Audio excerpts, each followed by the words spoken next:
Assalamualaikum warahmatullahi wabarakatuh. Kembali lagi bersama saya Safrudin Alayubi di channel Mas Fudin. Di video kali ini saya menceritakan sebuah kisah pengalaman dari seseorang yang berlibur ke Vietnam, tepatnya di Hanoi. Sebelum masuki ceritanya teman-teman, jangan lupa untuk like, comment, share, dan subscribe, dan nyalakan loncengnya agar tetap mendapat update video terbaru dari saya. Baiklah teman-teman, kisahnya terjadi di tahun 2011. Ketika si Ambon, Budi, dan Arul ceritanya itu dapat liburan ke Vietnam, tepatnya di Hanoi. Dia pun terbang ikutin sudah berikut menyewa hotel atau apartemennya. Sesampainya di Hanoi, mereka pun menuju tempat yang ingin mereka buat istirahat, hotel ataupun apartemen. Hotel ini tepatnya di daerah Hanoi. Dan apa ya? Hotel atau apartemen ini seperti kalau di Jakarta itu seperti rumah susun. Terus di depannya itu ada satu pohon beringin besar. Karena mereka sebagai turis ya nggak tahu lah tentang bahasa Vietnam apa gitu. Niatnya mereka itu ya liburan ke Vietnam, melihat keindahan di Vietnam, utama daerah Hanoi gitu kan. Nah, setelah mereka masuk ke lobi terus memesan, itu mereka itu anehnya itu ini hotel ataupun apartemen ini nggak ada liftnya. Jadi mereka itu bawa koper untuk naik ke kamarnya itu kan, kebetulan dapat kamar lantai 5 gitu kan. Jadi mereka tuh ngangkat koper ya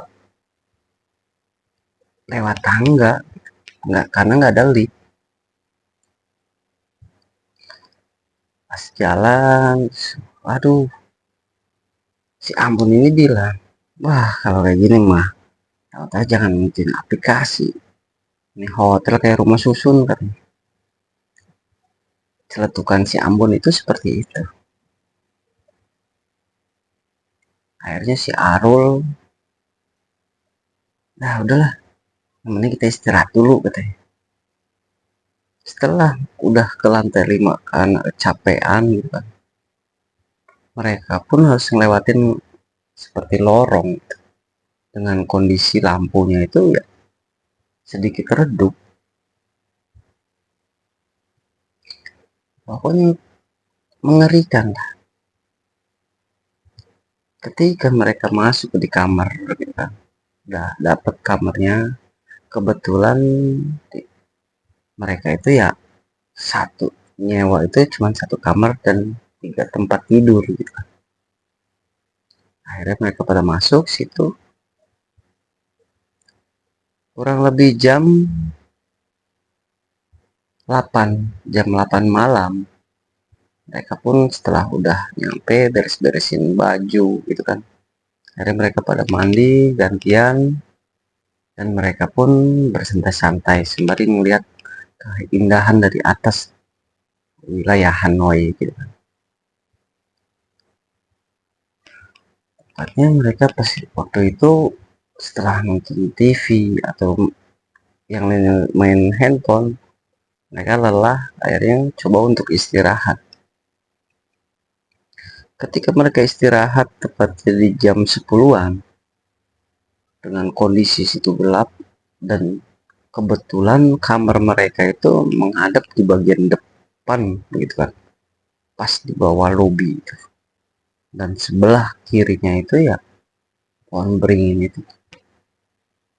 Lihatnya si Ambon itu bilang seperti ini, "Trul, ini apa tuh kayak serem amat ya, masa ada pohon beringin gede gitu nggak ditebang gitu kan, ya mungkin ini buat sensasinya kali," kata si Arul. Akhirnya si Ambon ngedenger ada yang ngetuk pintu, tok tok tok tok, siapa ya, coba buka. Akhirnya si Arul tuh nyuruh siapa, coba Bon, lihat Bon siapa Bon, tahu petugas ininya. Ketika pintu pun dibuka, dia nengok ada siapa-siapa, karena jalur ke sana itu ke lorong itu ya agak gelap gitu, nggak kelihatan apa-apa. Pas di situ Ambon pun nutup pintu lagi, nggak ada siapa-siapa Rum, ini perasaan aja kali itu, apa entah binatang lagi apa. Nggak lama, sekitaran jam 11 itu kedenger langkah orang jalan, karena di lantai gitu kan, terus kayak dia pakai sendal atau pakai sepatu gitu, bunyi trak trak trak, melangkah ke arah kamar mereka gitu. Mereka tuh cuma dengerin aja, kayak ada orang nih gitu. Akhirnya mereka pun diem tanpa suara gitu, diem dengerin. Ketika lagi dengerin, si Ambon, si Arul, si Obi ini, karena si Obi udah tidur, cuman berdua ini, si Arul sama si Ambon. Ada orang coba intip di pintu gitu, dengerin. Terdengar jelas itu langkah langkah orang gitu, tak trak trak trak. Pikirannya si Ambon mungkin kamar-kamar sebelah gitu. Tapi dari pertama mereka masuk itu hawanya emang udah beda banget. Terus juga apa, sepi, nggak ada suara sama sekali. Nah, selang itu mereka pun setelah mendengar suara-suara orang melangkah, ngedenger dari arah lorong itu seperti suara perempuan yang lagi nangis, nangisnya merintih.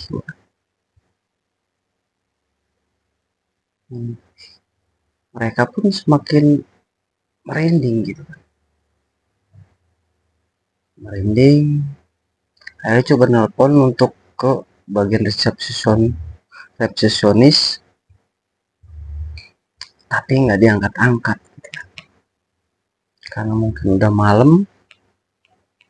Akhirnya mereka pun udahlah, kita diem aja, nggak tahu lah siapa, niat kita kan sini istirahat udah pokoknya. Akhirnya mereka pun tidur. Di saat itu pun sudah tidak terjadi apa-apa lagi sampai ke besokan paginya. Mereka pun ngomong ke resepsionisnya, kalau di lantai 5 itu ada berapa kamar ya yang isi. Petugasnya atau resepsionisnya itu bilang itu hampir semuanya penuh, kecuali ada 3 kamar yang kosong lagi. Nah, yaitu kamar yang depan-depanan sama mereka, terus yang di lorong di bagian dekat tangga, sama yang paling ujung katanya. Itu kosong 3 kamar. Yang lainnya ada. Kok perasaan sepi katanya? Nggak ada. Semalam itu nggak ada. Oh, kalau di sini ya udah malam, ya udah istirahat semua. Oh, begitu. Akhirnya mereka tuh, terus mereka pun pergi keluar dari hotel atau apartemen itu untuk jalan-jalan wilayah Hanoi melihat keindahan-keindahan Hanoi sampai pulang-pulang pun sekitar jam 10-an malam. Langsung sekitar 10-an malam mereka ya naik tangga karena di sana nggak ada lift gitu kan. Ketika mereka naik tangga itu mereka tuh ngedengar langkah manusia lagi, tapi tepat ada di atasnya gitu kan. Mereka melangkah itu melangkah. Ketika di lantai 2 dan lantai 3 itu mereka ngeliat kayak bercak darah di lantai. Tapi posisinya di tangga gitu kan. Mereka pun aneh, ini kok ada darah? Tadi kita turun nggak ada, sekarang ada darah, kenapa ya? Ah udahlah, lewat aja. Lagi juga, tadi kan ada orang lewat, naik juga tuh. Ya jaraknya nggak jauh sebenarnya. Kalau emang pengen disusul bisa kesusul. Tapi ketika mereka udah nyampe di atas itu, tak seorang pun yang ada gitu yang kelihatan sih. Cuman suatu lorong gelap gitu. Sampai-sampai mereka dengar dari arah belakang itu seperti wanita yang lagi ngerintih, kesakitan. Akhirnya si Ambon sama si Arul ini ingat waktu dia nanyain ke resepsionis itu bahwa di pojok itu ya kosong, nggak ada orang. Gitu. Mereka pun gak lama pun mereka ngerasa merinding gitu kan. Nah, merinding, mereka pun jalan lah, Irawin. Jangan ini. Mereka jalan buru-buru. Ketika mereka menoleh ke arah belakang itu ada sosok perempuan bergaun putih, memakai gaun putih, sedang berjalan di belakang mereka. Akhirnya mereka ketakutan lari sampai masuk ke kamar, tutup pintu. Mereka ketakutan. Akhirnya berdua ini ngobrol. Si Arul sama si Ambon ini bilang, apaan tadi ya? Nunggu sini kali, hotel angker banget nih katanya. Ya udahlah, biarin aja, kita baca-bacaan aja. Si Ambon anehnya itu mau baca-bacaan gimana? Setan di sini sama setan di Indonesia beda. Ya ada dari sisi seremnya ada, tapi si Ambon itu selalu buat ketawa gitu kan. Mana mereka takut katanya. Setan Indonesia sama setan Vietnam itu beda. Udahlah pokoknya kita baca-bacaan sembari senyum-senyum, ketawa nahan tawa si Arul itu kan. Akhirnya mereka pun diem, hanya diem gitu kan, mainan handphone. Ketika itu juga ngedengar suara tangisan perempuan itu di pohon beringin.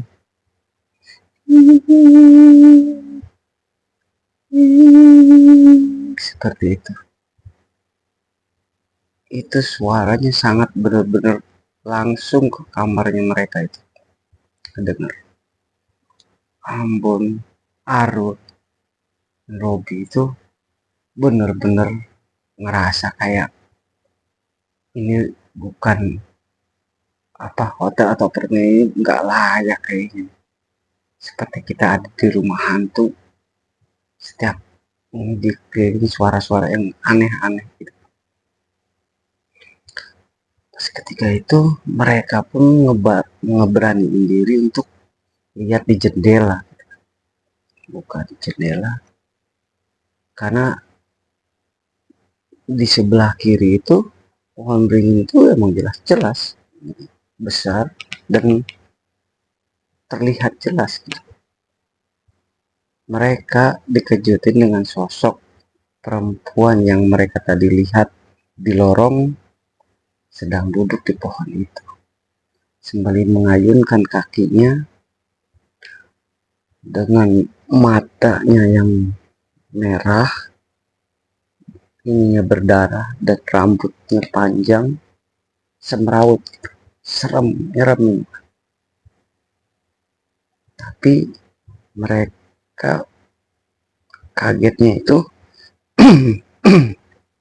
ketika si makhluk ini ngelihat ke arah kamar mereka.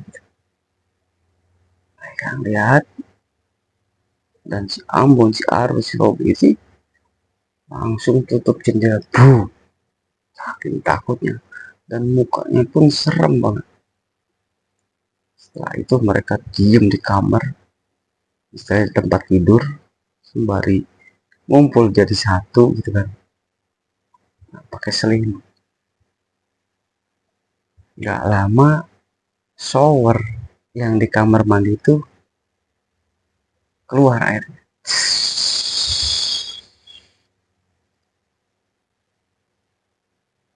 Mereka pun bingung kan, takut juga bingung. Siapa yang nyalain di kamar mandi tuh?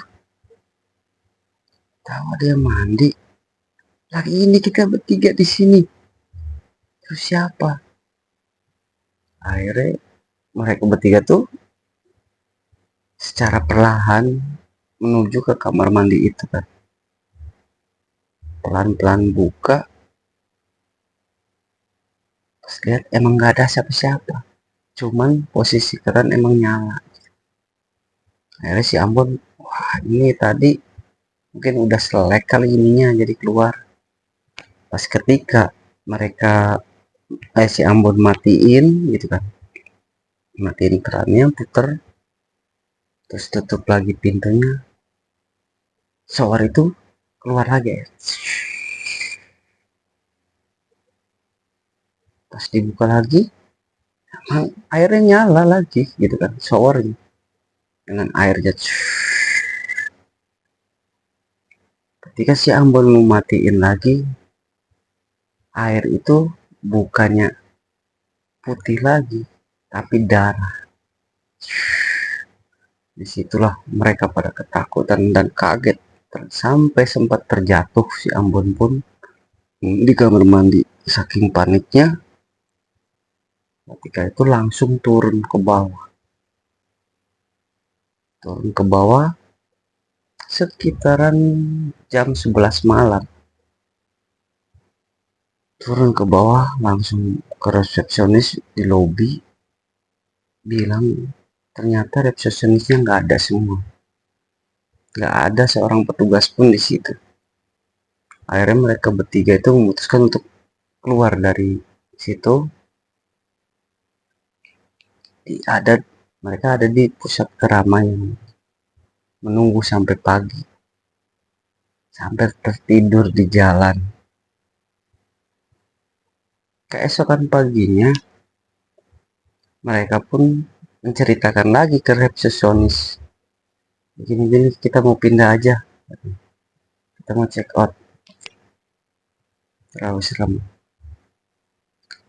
Apa kata resepsionis, ya kalau bisa check out sekarang pengembalian dananya nanti butuh proses pak. Udah nggak apa-apa, proses aja, pokoknya hari ini saya udah check out, nggak kuat. Pas nggak kuat, mereka pun nyari-nyari hotel, sempet jalan kaki cari-cari untuk penginapan gitu kan, yang istilahnya hotel yang kecil-kecilan lah, karena budget mereka pun sebagian itu masih nyangkut di hotel yang pertama. Ketika mereka dapat di hotel kedua dengan murah gitu kan, dan bilang ke resepsionis minta yang satu kamar dengan 3 tempat tidur. Akhirnya mereka pun dapat di situ, terus masukin barang-barang ke sana.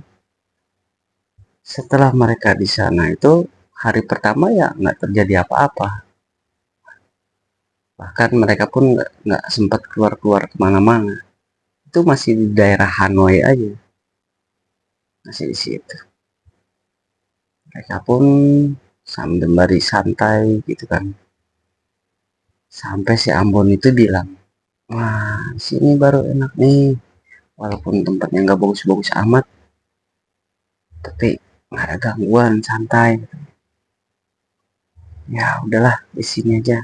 Sembari coba Rul kontak lagi itu pengelola itunya, resepsionisnya itu juga, pengembalian dananya kapan bisa turun. Izin dulu ya teman-teman untuk ngopi dulu.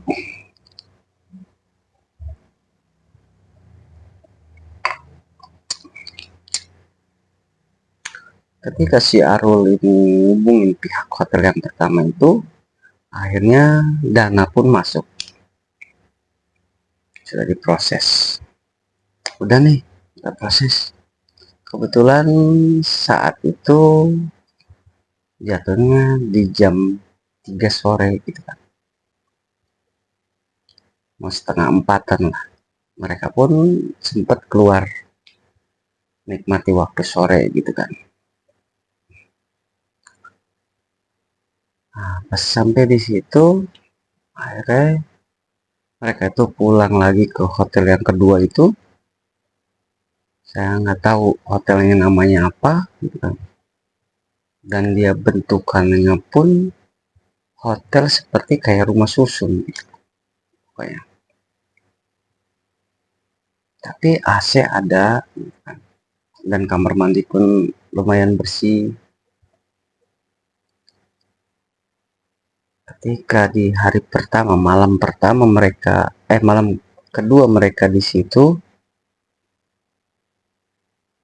mereka itu dikejutkan dengan sosok perempuan lagi, tapi dengan mata yang benar-benar berdarah-darah dan rambutnya yang panjang, jalannya itu merangkak. Mereka pun ngeliat, bertigaan tuh ngeliat itu apaan. Ketika mereka mau keluar kamar gitu kan, ya kalau di sana seperti kayak lorong-lorong kayak gitulah. Itu apaan ngerangkak, apaan ya, tapi kayak manusia. Akhirnya mereka pun pada ngambil HP untuk nyenter gitu kan, nyenter ke arah situ. Itu nggak tahunya perempuan itu lagi jalan ngerangkak, lidahnya ini panjang segini sampai nempel di lantai, geser dengan darah yang bercecer. Mereka pun nggak jadi untuk keluar, balik lagi ke dalam, nutup itu. Saking takutnya melihat sosok seperti itu, sampai ketakutan mereka nelpon petugas di lobi gitu kan. Akhirnya dari petugas hotel itu, 2 orang itu datang ke kamar mereka, ketok-ketok. Awalnya mereka juga ketakutan, siapa lagi nih ketok-ketok. Tapi ada suara, saya petugas, apa yang boleh saya bantu. Akhirnya mereka tuh petugasnya buru-buru buka pintu, menceritakan tentang kejadian tadi. Mereka melihat sosok perempuan dengan jalannya merangkak dan lidahnya panjang nempel ke lantai. Akhirnya petugas itu bilang, nggak ada apa-apa di sini, aman-aman saja, yang lain aja biasa aja. Pas mereka ngelihat ke depan itu, di lorong-lorong itu sih banyak orang-orang yang di situ dia bolak-balik keluar masuk gitu kan. Ada yang turun ke bawah, ada yang lagi duduk-duduk sembari ngerokok, ada anak kecil yang lagi mainan. Padahal pas mereka keluar itu kondisi sepi, sepi ya, nggak ada yang keluar, cuma mereka bertiga gitu kan. Tapi pas ketika petugas itu naik terus membuktikan bahwa di sini ramai, mereka pun lihat banyak orang-orang, anak-anak kecil yang pada mainan di depan lorong itu semua. Kok rapi sih, kok gini? Akhirnya si Arul tuh, nah ini juga nggak beres. Pokoknya malam ini kita cabut lagi. Udah nggak usah. Akhirnya petugas itu turun, nggak lama mereka pun ikut turun. Minta ditemenin buat ngeberesin barang-barang mereka. Akhirnya beres. Mereka pun pergi ke area stasiun atau terminal lah. Di situ mereka pun terus untuk memutuskan pergi ke bandara lagi.